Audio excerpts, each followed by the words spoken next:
Now, a few words from the House Majority Leader, the Democratic Congressman from Maryland, Mr. Steny Hoyer.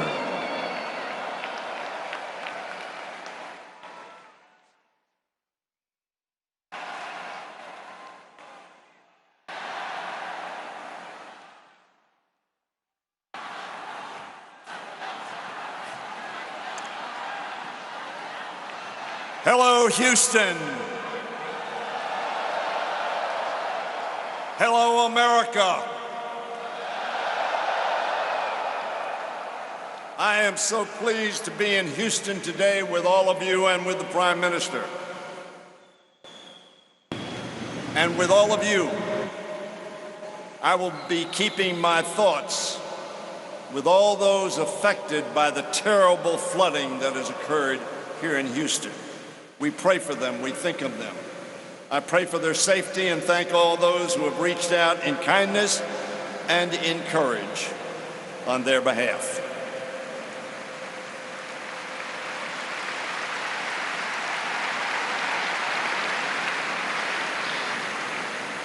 Like all of you, I'm honored to join in welcoming Prime Minister Modi to the United States.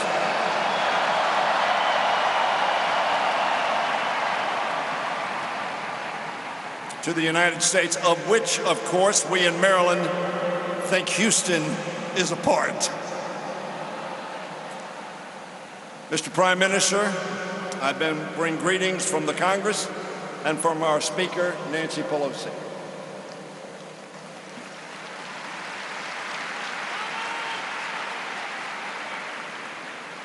I am glad to be here with many old friends and many thousands of new ones. We have come here for the same purpose, to celebrate the growing partnership between India and America.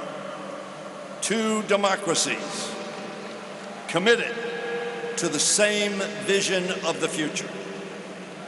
That vision, as all of us know, is based on the common hopes and the shared dreams of our people.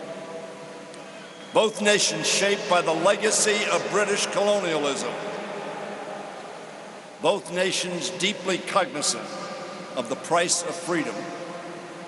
We hold the same truths to be self-evident, that all are created equal, endowed by their Creator with the same right to strive for a better life. A vision yet to be realized in either of our two great nations completely.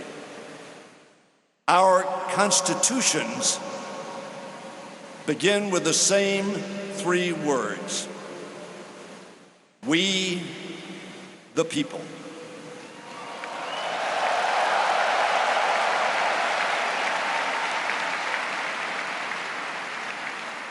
The father of Indian independence, Mahatma Gandhi, whose 150th birthday we mark on October 2nd, once defined democracy as, and I quote Mahatma Gandhi, something that gives the weak the same chance as the strong.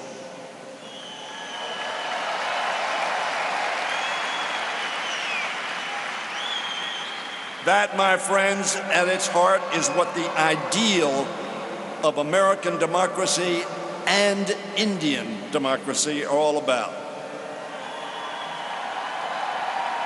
An equal opportunity to dream and work hard to make that dream come true. I'm proud, as all of you are, that the U.S.-India relationship has remained bipartisan, with both Democrats and Republicans working to bring the two nations closer in pursuit of that goal and our common principles.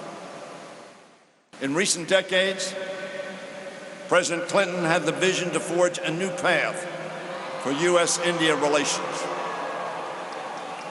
President Bush, where was he from? President Bush strengthened the ties between our two nations. And President Obama solidified them. And President Trump continues that effort today.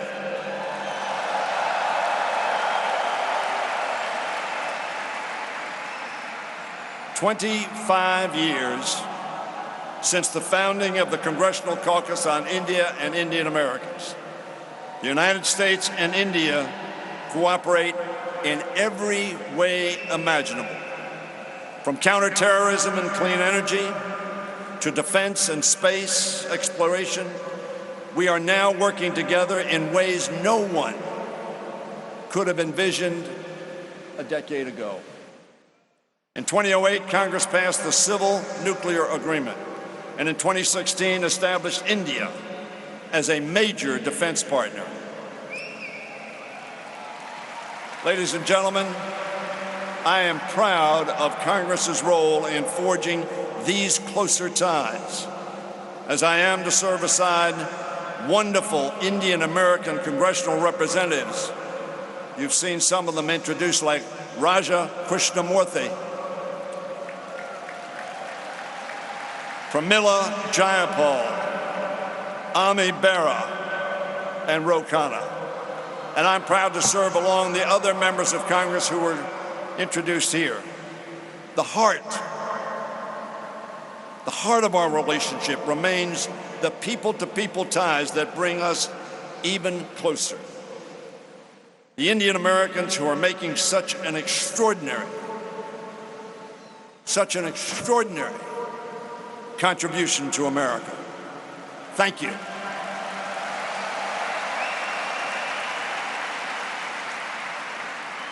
You and millions of other Indian Americans are the reason why the U.S.-India relationship continues to strengthen and remains bipartisan.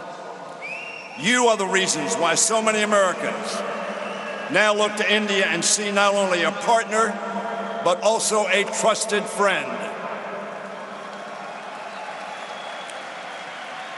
Throughout this country, Indian Americans have built strong diaspora communities that have opened their arms to their neighbors. They've given back through service as doctors, teachers, artists, researchers, entrepreneurs, lawyers, engineers, and in every sector of our economy and American life. Mr. Prime Minister, they are making a difference in America.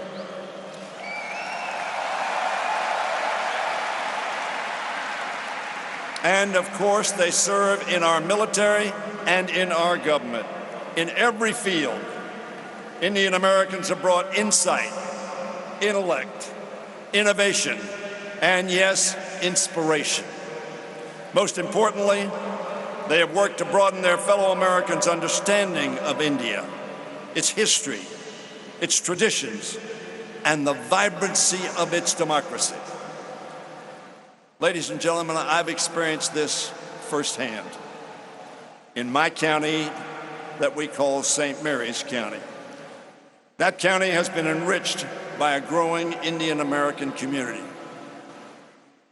My next-door neighbor, Dr. Vinod Shah and Dr. Ela Shah, who are here today with me and with the Prime Minister, have become dear and trusted friends. They are extraordinarily respected and beloved members of our community. I am part of their family, and they are part of mine. I have traveled to India with my friend Vinny Shah. What an extraordinary country. What an extraordinary people. And it is through them that I've met so many other Indian Americans and learned about Gujarat and India, its people, its history, and about the challenges and successes of Indian American community here in the United States. On behalf of all of us, I want to thank the thousands of Indian Americans who have made a difference in America. What you have done to build closer relationships between two great countries, two great democracies. and for all you do to make America a better and stronger nation.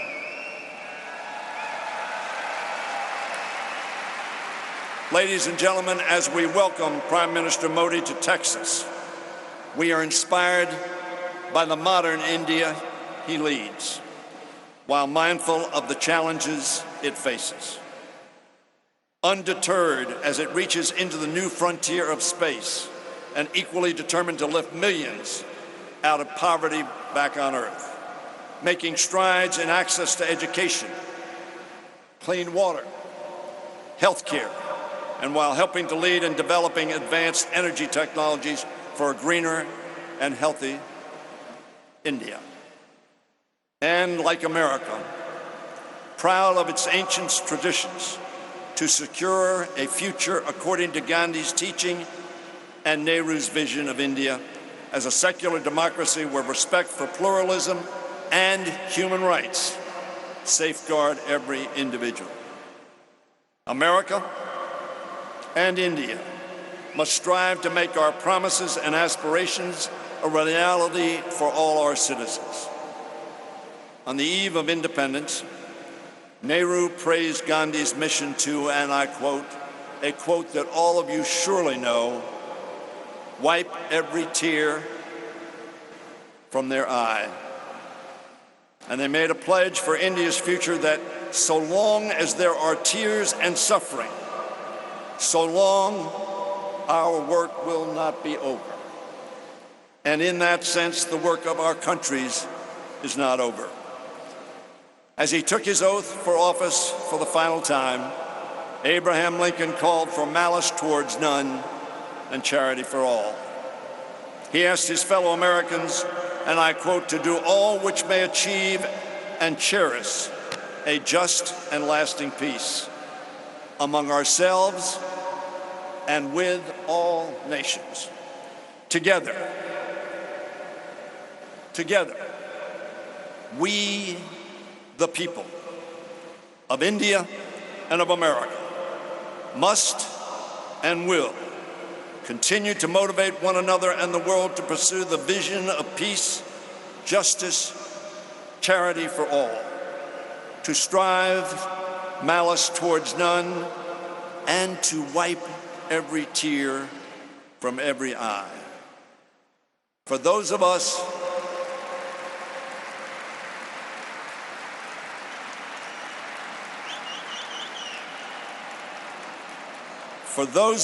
born in America or India, or the sons and daughters of those who were, that must be our commitment and our mission. With malice towards none, to wipe every tear from every eye. It is then that we will be both great and just and good. It is this unfulfilled mission that brings us to Texas today. It is the shared hope that binds us in common purpose. Two democracies, two histories, one partnership, one dream for a better tomorrow. Welcome, Prime Minister. Thank you very much. Thank you all. Ladies and gentlemen, please give a round of applause to Prime Minister Modi and Majority Leader Hoyer. We look forward to welcoming the Prime Minister back to the stage shortly. In the meantime, in honor of Mahatma Gandhi's 150th birth anniversary and the impact of his message of nonviolence on America's civil rights movement led by Dr. Martin Luther King Jr., we present a fusion choir of Indian spiritual and American gospel singers.